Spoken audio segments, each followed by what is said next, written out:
حضرت ابو الہیثم رضی اللہ تعالی عنہ یہ ایک ایسے عظیم اور جلیل القدر صحابی رسول صلی اللہ علیہ وسلم کا اسم گرامی ہے جنہوں نے تاریخ اسلام کے اندر اپنی پہچان اپنے کارناموں کے بلبوتے پر بنائی ہے۔ ایک ایسے عظیم اور جلیل القدر صحابی رسول صلی اللہ علیہ وسلم کا نام ہے جنہوں نے اپنی پوری حیات مبارکہ کے اندر اللہ اور اس کے رسول صلی اللہ علیہ وسلم کے احکامات پر عمل کیا۔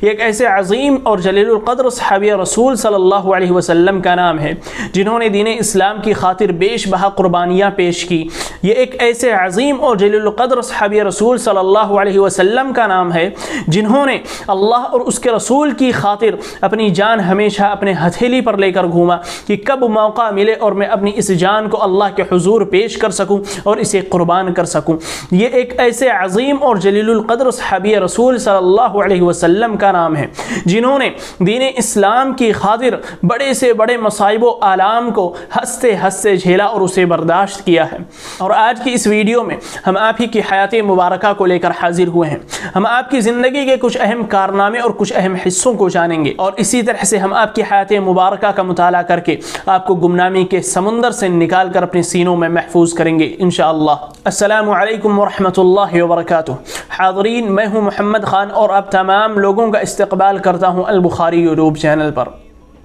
آپ کا اسم گرامی کچھ یوں ہے: ابو الہیثم مالک بن تیہان الاوسی الانصاری رضی اللہ تعالی عنہ۔ آپ کی کنیت ابو الہیثم اور نام مالک ہے۔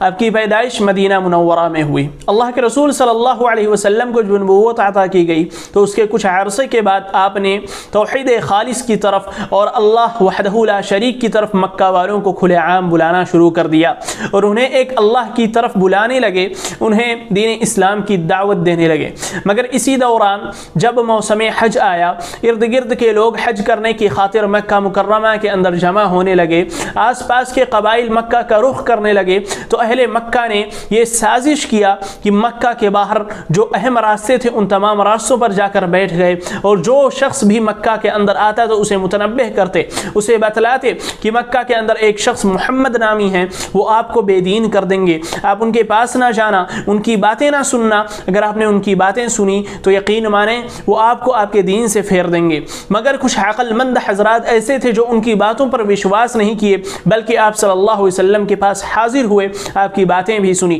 مگر انہی کے ساتھ، ان عقل مندوں کے ساتھ ساتھ کچھ خوش نصیب حضرات ایسے تھے جو آپ کی باتیں سنی، آپ کے پاس بیٹھے، آپ کو وقت دیا اور اسی کے ساتھ ساتھ اپنی خوش نصیبی ثابت کرتے ہوئے اللہ اور اس کے رسول صلی اللہ علیہ وسلم پر ایمان لایا اور کلمہ توحید پڑھ لیا۔ ان خوش نصیب لوگوں میں سے ایک جماعت ایسی بھی تھی جو مدینہ منورہ سے آئی تھی، وہ 6 یا 8 لوگوں کی جماعت تھی اور ان میں ایک خوش نصیب شخص حضرت ابو الہیثم رضی اللہ تعالی عنہ بھی تھے جو وہیں پر ہاتھوں ہاتھ اللہ کے رسول صلی اللہ علیہ وسلم پر ایمان لے آئے تھے اور کلمہ توحید پڑھ لیے تھے۔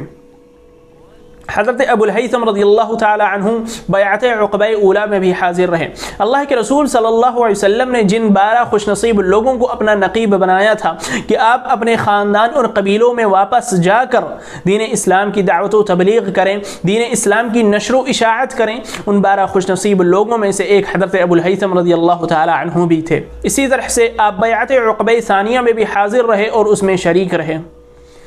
اللہ کے رسول صلی اللہ علیہ وسلم نے جب ہجرت کیا، اپنے آبائی وطن مکہ مکرمہ کو الوداع کہتے ہوئے مدینہ منورہ جب تشریف لائے تو اس کے بعد آپ نے سب سے اہم کام یہ کیا کہ تمام صحابہ کرام میں اخوت و بھائی چارگی کا رشتہ قائم کر دیا، تمام انصار و مہاجرین کو بھائی بھائی قرار دے دیا اور حضرت ابو الہیثم رضی اللہ تعالی عنہ کا اخوت کا رشتہ آپ صلی اللہ علیہ وسلم نے حضرت عثمان ابن مظعون رضی اللہ تعالی عنہ کے ساتھ قائم کیا۔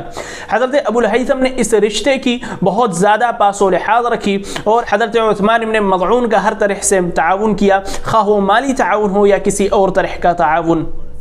عالم اسلام کی پہلی جنگ جو کہ سن 2 ہجری میدان بدر میں واقع ہوئی، غزوہ بدر، حضرت ابو الہیثم رضی اللہ تعالی عنہ اس جنگ میں حاضر رہے، اس جنگ میں شامل رہے اور آپ نے بحسن و خوبی اس جنگ کے اندر اپنی طاقت و قوت کا مظاہرہ کیا۔ آپ جنگجو اور شہسوار انسان تھے، کافی نڈر اور دلیر انسان تھے، لہذا آپ نے اپنی طاقت و قوت کا مظاہرہ بھی بہت ہی اچھے انداز میں کیا اور اس جنگ میں شامل ہو کر آپ نے بدری ہونے کا اعزاز حاصل کیا اور اللہ رب العزت کی طرف سے بدری صحابہ کرام کو جو خوشخبری اور بشارت سنائی گئی ہے اس کے بھی آپ مستحق ٹھہرے۔ اس کے علاوہ آپ صلی اللہ علیہ وسلم نے اپنی حیات مبارکہ کے اندر جتنی بھی غزوات کی، جتنی بھی جنگیں لڑیں، ان تمام میں حضرت ابو الہیثم رضی اللہ تعالی عنہ شامل رہے، ان تمام میں آپ حاضر رہے اور اپنی طاقت و قوت کا مظاہرہ بحسن و خوبی آپ نے کیا اور تمام صحابہ کرام کے مابین اپنی طاقت و قوت کا سکہ بیٹھا دیا تھا۔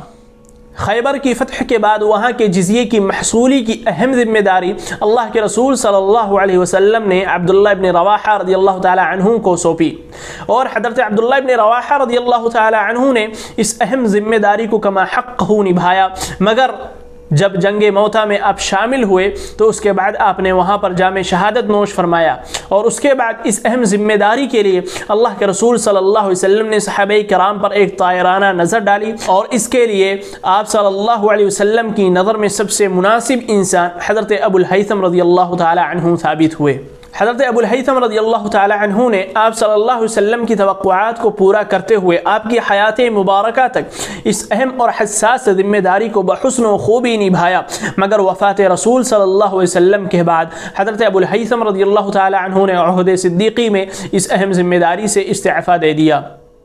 امام واقدی رحمۃ اللہ علیہ فرماتے ہیں کہ حضرت ابو الہیثم رضی اللہ تعالی عنہ زمانہ جاہلیت سے ہی بتوں سے بے حد نفرت کرتے آئے ہیں، آپ کو بتوں سے بے حد نفرت تھی۔ اسی طرح کئی مرتبہ آپ نے اور آپ کے دوست حضرت اسعد بن زرارہ رضی اللہ تعالی عنہ نے کئی بتوں کو توڑ بھی ڈالا تھا۔ اسی لیے مکہ کے اندر جب آپ صلی اللہ علیہ وسلم نے آپ لوگوں کو ایک اللہ کی طرف بلایا، توحید خالص اور دین اسلام کی طرف آپ لوگوں کو دعوت دی، تو آپ نے اسے قبول کرنے میں کسی بھی قسم کی دیری نہیں کی، کسی بھی قسم کی تاخیر سے کام نہیں لیا، بلکہ فوراً کلمہ توحید پڑھ کر اپنی خوشبختی ثابت کر دی۔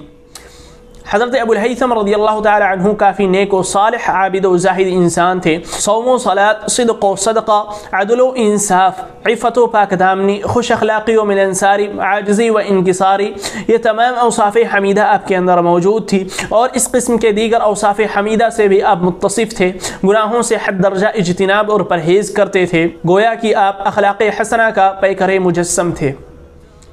اور اس دنیا نے اس کربناک وقت کو بھی دیکھا جب حضرت ابو الہیثم رضی اللہ تعالی عنہ نے پوری دنیا کو الوداع کہتے ہوئے داعی اجل کو لبیک کہا اور اپنے معبود حقیقی سے جا ملے۔ انا للہ و انا الیہ راجعون۔ آپ کی سن وفات میں اختلاف ہے، مگر راجح قول کے مطابق آپ کی وفات سن 20 یا 21 ہجری عہد فاروقی میں ہوئی۔ اللہ رب العزت آپ کی مغفرت فرمائے اور جنت میں اعلیٰ سے اعلیٰ مقام آپ کو عطا فرمائے، آمین ثم آمین۔